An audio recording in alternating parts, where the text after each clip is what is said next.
처음 뵙고 인사. 안녕하세요. 안녕하세요. 위클리브의 문희정입니다. 이학범입니다. 반려동물 양육 가구가 증가하고 있다. 이건 다 아는 사실이지만 네. 사실 정확하게 그래서 몇 가구가 키우는지는 저희가 알 수가 없어요. 네. 동물 등록제 시행 중이지만 아직까지 반려동물 수 정확하게 모르는 거 현실이고요. 네. 이 통계청 인구주택 총조사와 기존 설문조사들이 다르다라는 것도 저희가 예전에 설명을 해드린 기억이 납니다. 맞습니다. 위클리브의 264회에서 한번 짚어드렸는데요. 통계청의 인구주택 총조사 결과 기존의 여러 조사에서 나왔던 반려동물 양육 인구 추정치 600만 가구 1,500만 인구에 미치지 못하는 312만 9천 가구가 동물을 양육한다고 조사된 적이 있습니다. 맞습니다. 그러니까 생각보다 그 수치가 낮았어요. 전체 가구 수의 15% 수준이잖아요. 맞아요. 자, 그만큼 우리나라의 관련 통계 정확한 수치 정말 알기 어렵다. 그래서 포기해야 되는 걸까? 또는 그래도 5년마다 한 번씩 있는 통계청 인구 총조사를 기다려야 되는 걸까? 그럴 수는 없잖아요. 네. 국민 20% 수준 그렇게 광범위하게 조사를 할 수는 없지만 그래도 꾸준히 이제 정확한 통계를 내기 위한 시도는 참 중요한데 네. 이번에 어웨어에서 진행한 조사 결과가 나왔어요. 맞습니다. 동물복지문제연구소 어웨어가 작년 10월 28일부터 11월 2일까지 전국 남녀 2,000명을 대상으로 네. 2022 동물복지에 대한 국민의식 조사를 시행을 했습니다.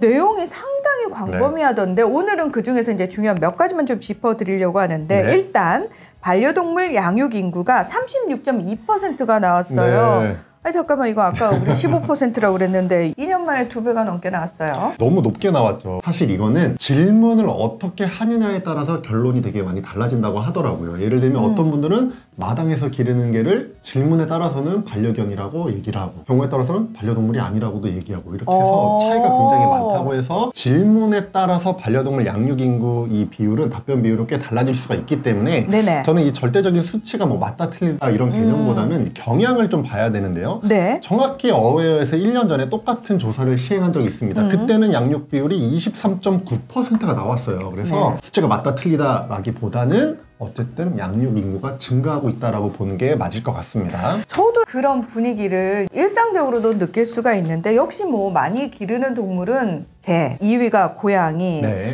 개는 평균 1.25마리, 고양이는 평균 1.51마리. 역시 한번 그 고양이 집사가 되면 한 마리로 끝나는 경우는 거의 저는 못 봤습니다. 맞아요. 네. 근데 이제 여기서 중요한 게 반려동물을 기르게 된 경로잖아요. 역시나 또 유기동물 입양보다는 지인에게 무료로 분양받은 경우가 상당히 많았어요. 맞습니다. 항상 이런 결과가 나오는데요. 이번에도 지인에게 무료로 받았다라는 응답이 38.2%로 1위, 그리고 펫샵 등에서 구입했다는 응답이 24.1%였습니다. 사지 마세요, 입양하세요 캠페인. 사실 요즘 살짝 사그라들었는데 다시 이 캠페인 좀 강하게 할 필요가 있겠다라는 생각이 드는데 유기동물 입양했다라는 응답이 10%도 안 된다는 게 맞아요. 저는 좀 충격적이었고 뭐 그나마 희망을 좀 가져본다면은 그러면 향후 반려동물을 또 기르면 어떻게 하겠느냐라는 응답에는 유기동물 입양하겠습니다라는 응답이 높게 나왔다는 거잖아요. 맞습니다. 일단은 추후에 기를 계획이 없다. 그런 응답이 30.6%였고요. 기르게 된다면 지인에게 받겠다라는 응답이 17.9%, 유기동물을 입양하겠다는 응답이 32.8%였고요. 펫샵 등에서 구입하겠다는 응답은 8.8%에 그쳤습니다. 근데요, 사실 우리가 연예인들이라든지 좀 알려진 분들 반려동물 얘기를 들으면서 이 아이들 유기동물이었는데 제가 입양했어요 라는 얘기 들으면 사람들이 박수치면서 너무 훌륭해요 라고 얘기를 하면서 네. 왜 정작 본인들은 유기동물을 입양할 생각을 못 하시는 걸까요? 이유가 있나요, 특별히? 이유가 있습니다. 그 점이 안타까운데요. 저희가 사실은 위클리브의 262회에서 최근에는 유기동물이 오히려 건강관리를 더 잘 받는 경우가 있음에도 불구하고 유기동물에 대한 선입견이 너무 커서 되게 안타깝다 이런 걸 한번 짚어드린 적이 있어요. 맞아요. 네. 똑같은 결과가 이번에 또 나왔습니다. 질병이 있을 것 같다, 행동 문제가 있을 것 같다, 그래서 입양을 못하겠다 이런 응답 비율이 꽤 높았고요. 한 가지 좀 눈여겨봐야 할 부분은 입양 방법이나 절차가 어려울 것 같다라는 응답이 사실 1위였습니다. 관리를 잘 받는다는 것도 사실 잘 모른다. 여기서 끝나면은 우리가 위클리벳이 더 유명해져야겠네, 많이 알려야겠네 이러면 끝나는데 네. 그게 아니라 사람들이 약간 혹여라도 그렇게 관리가 잘 된 동물들은 많은 자격 요건이라든지 이런 것도 좀 볼 것 같고 좀 번거로울 것 같고 이런 생각을 한다라는 거죠. 그렇죠. 뭐 실제로 입양 방법이 펫샵에서 사는 것보다 당연히 조금 더 걸리고 절차가 있기는 마련이죠. 근데 유기동물 정보 같은 경우는 되게 쉽게 구할 수 있습니다. 동물보호관리 시스템이나 포인핸드에서 찾아볼 수 있고요. 최근에는 도심지에 입양센터들이 생기고 있기 때문에 그냥 현장에 가까운 곳에 방문해서 유기동물을 직접 보고 입양하실 수도 있습니다.